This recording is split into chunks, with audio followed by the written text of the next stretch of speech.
En Jeremías 7:4 podemos leer: No fiéis en palabras de mentira, diciendo, templo de Jehová es este. Así es, porque allá donde se practica el pecado, Dios aparta la mirada y su gloria no puede residir en aquel lugar, sea templo o iglesia. Él no busca más que adoradores en espíritu y en verdad, y aquellos que abrazan lo que el mundo ofrece no pueden serlo, por muy creyentes que se consideren. Porque sabemos que no se puede servir a dos señores, y el que se constituye amigo del mundo se erige enemigo de Dios. Desde tiempos antiguos, el hombre se afanó en alcanzar el cielo por medio de grandes construcciones, desde la Torre de Babel hasta la mayor de las catedrales. Pero cuanto más alto era puesto el ladrillo, más bajo caía la dignidad del ser humano ante Dios debido a su pecado. El hombre desobedecía cometiendo injusticias en el nombre de Dios, y la misericordia brillaba por su ausencia en una iglesia que se supone era baluarte del legado que Jesús dejó al partir a los cielos. Sin embargo, hasta que llegó la reforma de la mano de Lutero, no hubo luz allá donde reinaba la oscuridad. Esto no quiere decir que en pleno siglo XXI las cosas hayan cambiado mucho, porque incluso en el ámbito protestante hay carencias y falta de conocimiento acerca del Padre y del Hijo a través de la Escritura. Y muchas ovejas se entregan en manos de lobos disfrazados de ángeles de luz que solo buscan aprovecharse de su ignorancia. Por eso, ya no es momento de confiar buscando a Dios en lugares o personas que impresionan a los ojos de la carne, sino en lo pequeño de nuestra habitación cerrada la puerta, para tener un encuentro íntimo y personal con nuestro Padre, porque es ahí donde puede residir la gloria de Dios, mucho más que en cualquier templo o iglesia que llegue a tocar las nubes. Esta es la reflexión que ahora intento mostrar y que parte de la enseñanza de las mismas Escrituras, porque como nos dejó escrito el apóstol Pablo en Romanos 15:4, las cosas que se escribieron antes, para nuestra enseñanza se escribieron. En Éxodo 40:34 se nos dice lo siguiente: Entonces una nube cubrió el tabernáculo de reunión, y la gloria de Jehová llenó el tabernáculo. El versículo analizado se mueve en un contexto de pacto mosaico que tuvo como antecedente la promesa de Dios a Abraham para dar Canaán a su descendencia, a tenor de Génesis 12:7, 13:15 y 15 versículos 18 al 21. Dios a su vez legisla y otorga la ley en Sinaí para alcanzar lo anterior por medio de la obediencia y fidelidad del pueblo, ya que a través de su simiente y linaje se cumpliría lo profetizado en Génesis 3:15 tras el pecado de Adán. Y pondré enemistad entre ti y la mujer, y entre tu simiente y la simiente suya. Esta te herirá en la cabeza, y tú le herirás en el calcañar. Esta promesa permitiría su liberación de Egipto siglos más tarde, como una sombra de la futura que vendría por medio del linaje del rey David, según las palabras que Jehová le dirigió por medio del profeta Natán. Y cuando tus días sean cumplidos y duermas con tus padres, yo levantaré después de ti a uno de tu linaje, el cual procederá de tus entrañas, y afirmaré su reino. Él edificará casa a mi nombre, y yo afirmaré para siempre el trono de su reino. Y será afirmada tu casa y tu reino para siempre delante de tu rostro, y tu trono será estable eternamente. Segunda de Samuel 7, versículos 12, 13 y 16.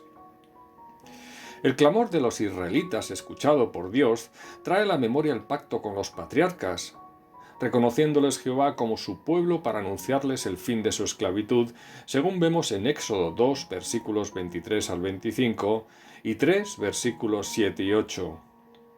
La finalidad era servir a Dios, Éxodo 3:12, liberar y redimir, ser su Dios y ellos su pueblo, e introducirlos en la tierra prometida, tal y como quedó reflejado en Éxodo 6, versículos 5 al 8. Esta es la esencia del pacto basado en una comunión íntima y personal entre Dios y su pueblo. En resumen, vemos que en el libro de Éxodo Dios se muestra como libertador de su pueblo de Egipto en los capítulos 1 al 18, como su legislador por medio de la ley dada a Moisés en los capítulos 19 al 24, y finalmente habitando entre el pueblo escogido como la niña de sus ojos para lograr lo anterior mediante la construcción del tabernáculo en los capítulos 25 al 40. Así lo expresa Jehová en Éxodo 19:5. Ahora pues, si diereis oído a mi voz y guardareis mi pacto, vosotros seréis mi especial tesoro sobre todos los pueblos, porque mía es toda la tierra. Por lo tanto, el tabernáculo guardaba este propósito. Si bien el acceso a Dios requería cumplir con las normas por él establecidas para preservar su santidad y la de todo su pueblo, dado que el pecado lo impedía. En este sentido, la diferencia con los actuales cristianos radica en nuestra falta de sujeción a la ley mosaica, teniendo libre acceso al santuario celestial en virtud del sacrificio vicario de Jesucristo, que nos ha otorgado el carácter de santos ante Dios sin necesidad de ceremonias que nos limpien del pecado ni la intermediación de un sacerdote humano. La idea central es que la obediencia del pueblo siguiendo las instrucciones de Jehová en la construcción del tabernáculo y en su santificación, permitió su presencia y gloria para tener comunión y bendición habitando entre ellos.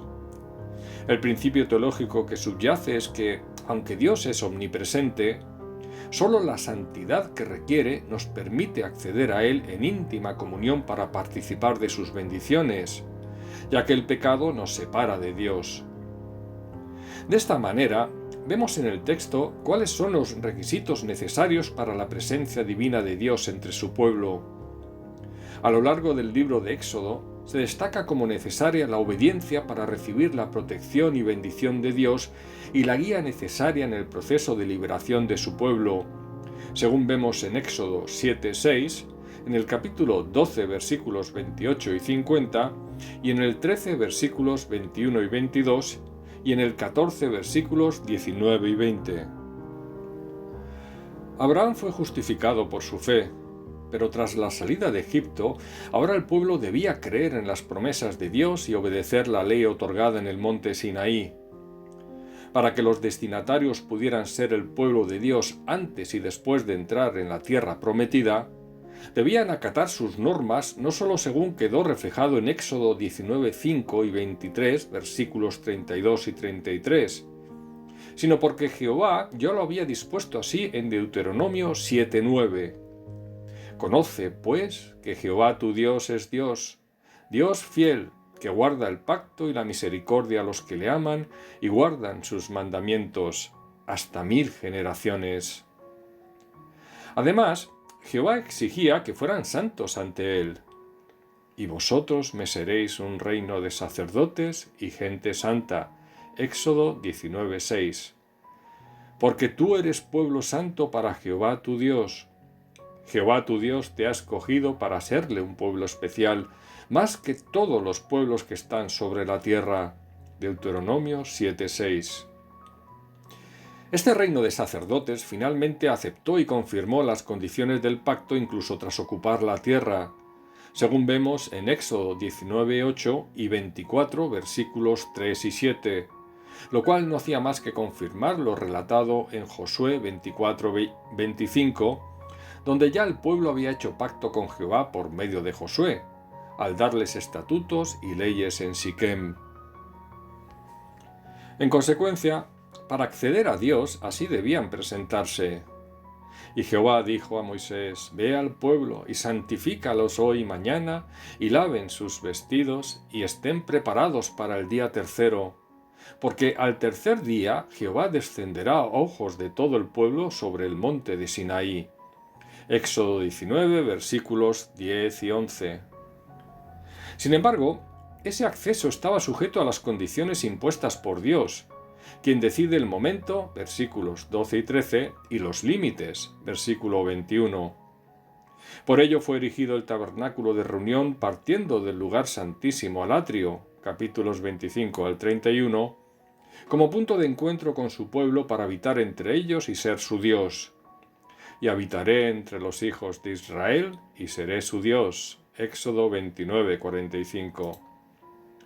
El tabernáculo también era el centro de la adoración por medio de las ofrendas y sacrificios exigidos, sirviendo también de guía y protección durante la travesía por el desierto con rumbo a la tierra prometida. En virtud de la obediencia a las instrucciones de Dios en su construcción y en la santificación del pueblo y consagración de los sacerdotes para tener comunión con Él y obtener su gracia, según Éxodo 39, versículos 32, 42 y 43, una vez acabada la obra, Dios puede hacerse presente manifestando su gloria con todas las bendiciones derivadas de dicha relación íntima y personal, tal y como describe el versículo 34 del capítulo 40. Entonces una nube cubrió el tabernáculo de reunión, y la gloria de Jehová llenó el tabernáculo.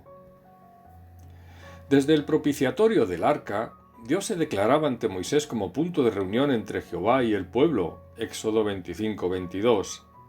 Esa gloria es la que hace que el lugar sea santo y pueda Dios habitarlo para presentarse ante el pueblo, el cual a su vez deberá ser santo en su presencia, según vemos en Éxodo 29, versículos 43 al 46. Esa gloria de Dios se manifestaba en la nube que a su vez servía de guía al pueblo en su recorrido por el desierto, como se describe en Éxodo 16:10 y Números 9, versículos 15 al 23, siendo asimismo el medio de comunicación a través de Moisés, Éxodo 19:9, 34:5 y Deuteronomio 31:15. El pacto es incondicional, pero las bendiciones están sujetas a la obediencia, como vemos a lo largo de todo el libro de Deuteronomio. La misma santificación requirió el futuro templo de Salomón, en el que reposaría el arca del pacto, para así evitar que Dios lo acabara desechando, según se declara en Primera de Reyes 9, versículos 3 al 9.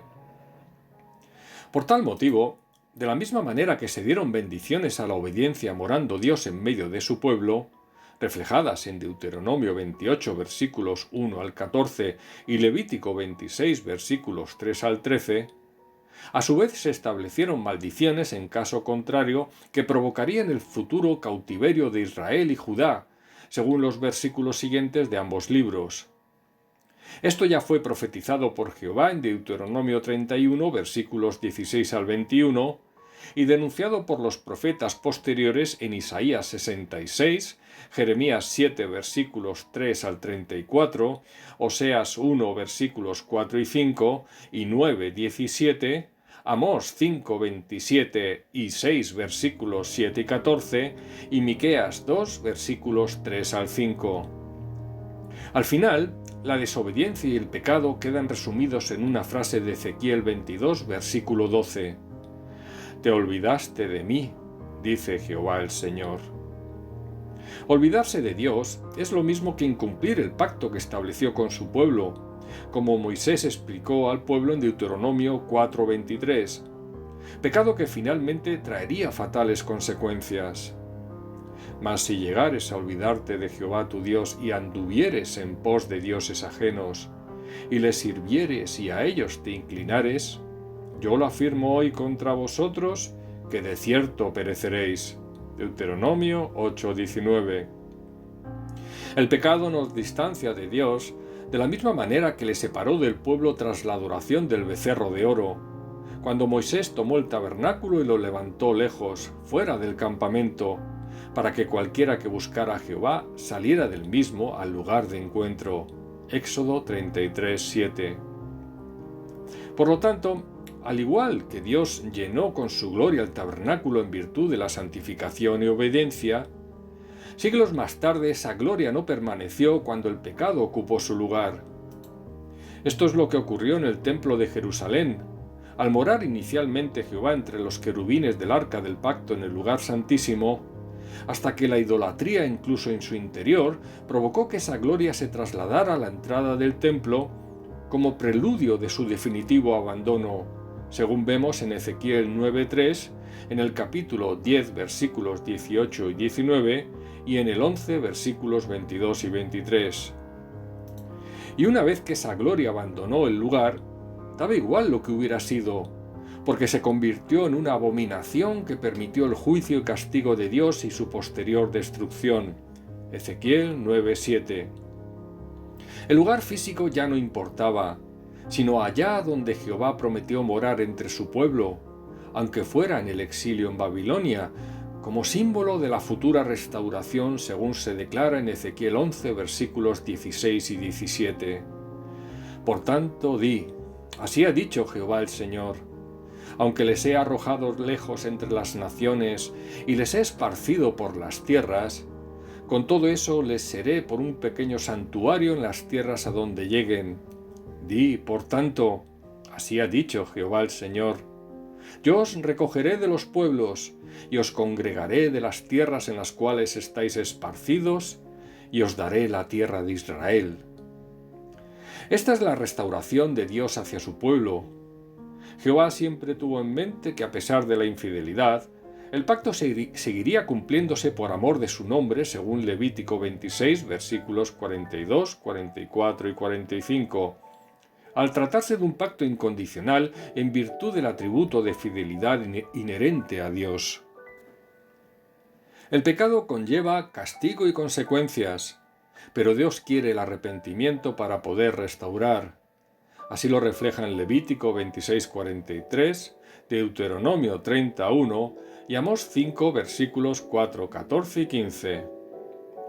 Jehová busca esa restauración para permitir el regreso al primer amor de su pueblo, como vemos en Oseas 2, versículos 14 y 15, y capítulo 11, versículo 10, Deuteronomio 4, versículos 29 al 31, Joel 2, versículos 18 y 19, y Primera de Reyes 8, versículos 28 al 53. Una vez que el remanente regrese del exilio, se producirá la renovación del pacto con la entrega de un corazón y espíritu nuevo que permitirá que Jehová siga siendo su Dios y ellos su pueblo, de cara a la preservación de un linaje a través del cual vendría el Mesías, nuestro Señor y Salvador Jesucristo. Y volverán allá y quitarán de ella todas sus idolatrías y todas sus abominaciones. Y les daré un corazón, y un espíritu nuevo pondré dentro de ellos. Y quitaré el corazón de piedra de en medio de su carne, y les daré un corazón de carne, para que anden en mis ordenanzas, y guarden mis decretos y los cumplan, y me sean por pueblo, y yo sea a ellos por Dios. Ezequiel 11, versículos 18 al 20. ¿Qué nos enseña todo este relato actualmente? Sobre todo, que Dios no entiende de lugares de culto si el que se practica en ellos no le glorifica, y que una iglesia que asume principios y valores ajenos a los que la palabra refleja con tal de llevarse bien con el mundo, acaba siendo abominación para Dios y su gloria no puede habitarla. Aceptar prácticas relacionadas con la muerte de los seres humanos más vulnerables o la distorsión biológica al objeto de vulnerar el diseño divino para el hombre y la mujer es propio de un sistema que no pertenece al reino de Dios, sino al príncipe de este mundo. Ser fieles a la palabra de Dios como algo eterno por encima de tiempos y modas es un mandato que toda iglesia debe cumplir. Que los que gobiernan en el siglo XXI cualquier lugar de culto tomen nota, porque de la misma manera que Jehová no tuvo reparo a la hora de destruir el templo de Jerusalén erigido en su honor tras abandonarlo, tampoco dudará en dar el correctivo que considere sin importar el lugar y lo impresionante que sea la obra del hombre llena de lujo y costosas piedras. Al menos su gloria no estará en él, por lo que será un lugar vacío e inútil, al no habitarlo Dios.